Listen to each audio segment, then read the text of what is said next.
empieza a producir todos estos cambios inflamatorios que con el tiempo van a llevar al daño articular. Aquí vemos entonces el desarrollo de la artropatía hemofílica.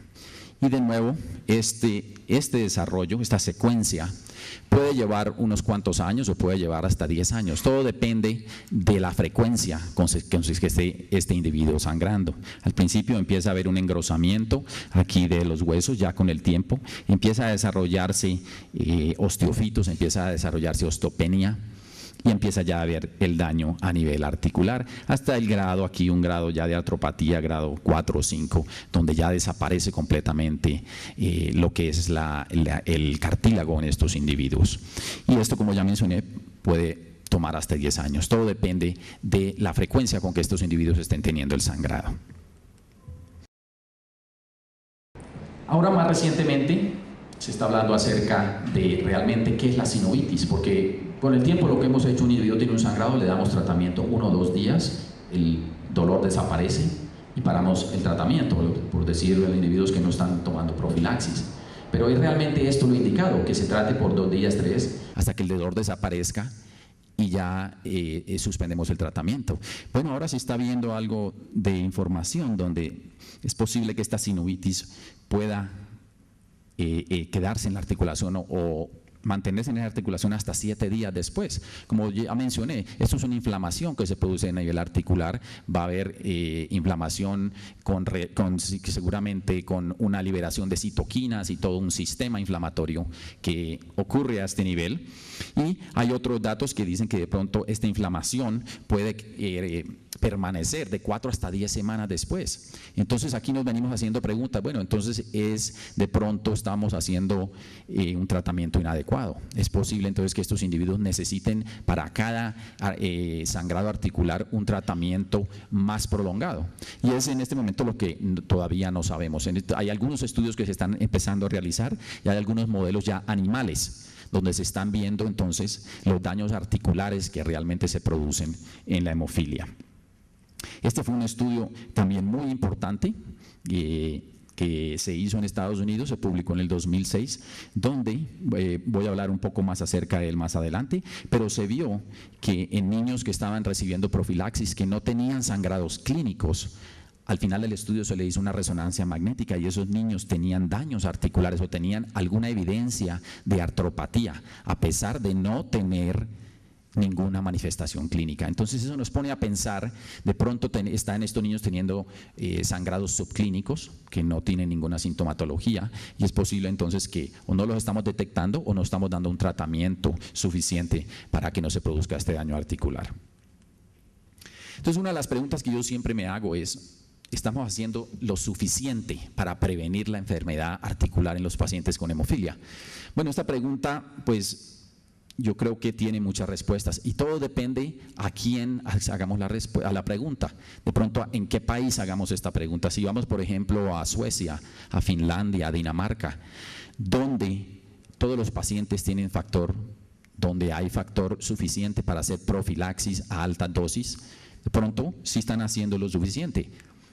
Pero, por ejemplo, nomás si vamos a país vecino, a Estados Unidos, nosotros tenemos ahora un problema de salud bastante grande y tenemos cantidades de individuos con enfermedad articular debido a la falta bien sea de factor o por muchas otras variables y tenemos pacientes que tienen enfermedad articular. Ya vamos a nuestros países donde realmente vemos que no hay suficiente cantidad de factor. Estos son países donde muchas veces no podemos hacer una profilaxis adecuada, donde no tenemos ya un suficiente factor para dar un tratamiento adecuado a demanda.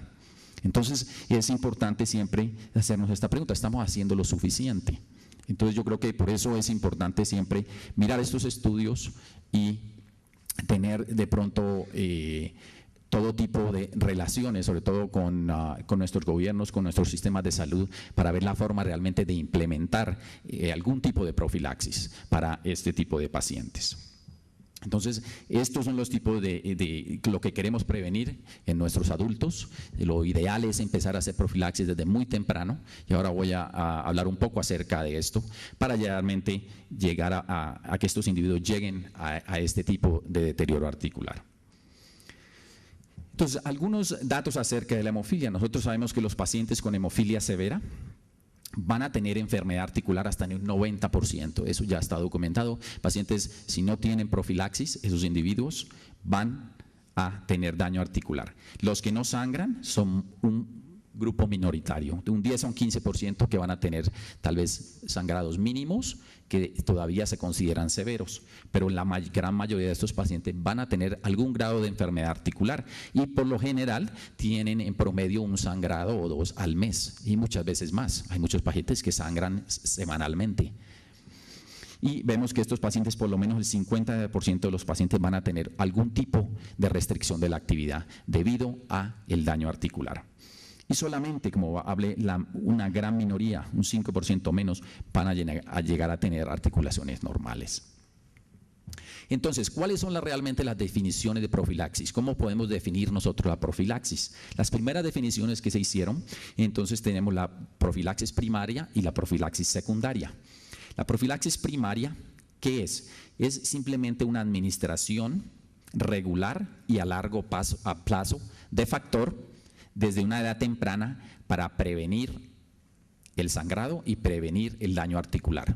Eso es lo que considera la profilaxis primaria, o sea, empezar a muy temprana edad para prevenir ese daño articular con los años.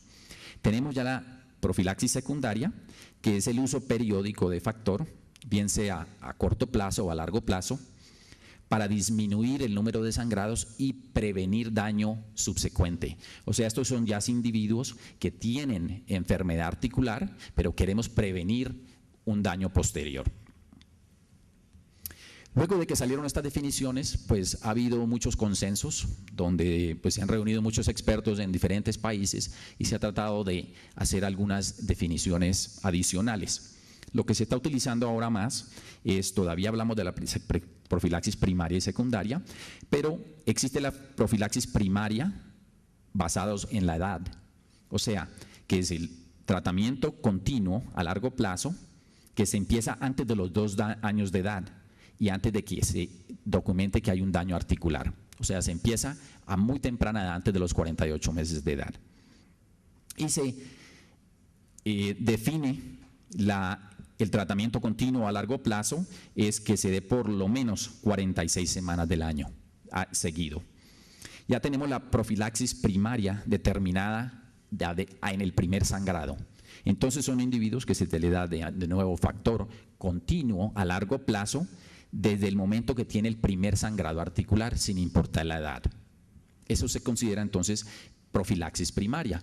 Y muchos centros, muchos países utilizan diferentes tipos de definiciones, cualquiera de estos dos. El centro nuestro, nuestra experiencia, nosotros utilizamos la profilaxis primaria determinado con el primer sangrado. O sea, tenemos un niño que tiene el primer sangrado articular y en ese momento es cuando recomendamos que se empiece la profilaxis primaria en ese paciente, sin importar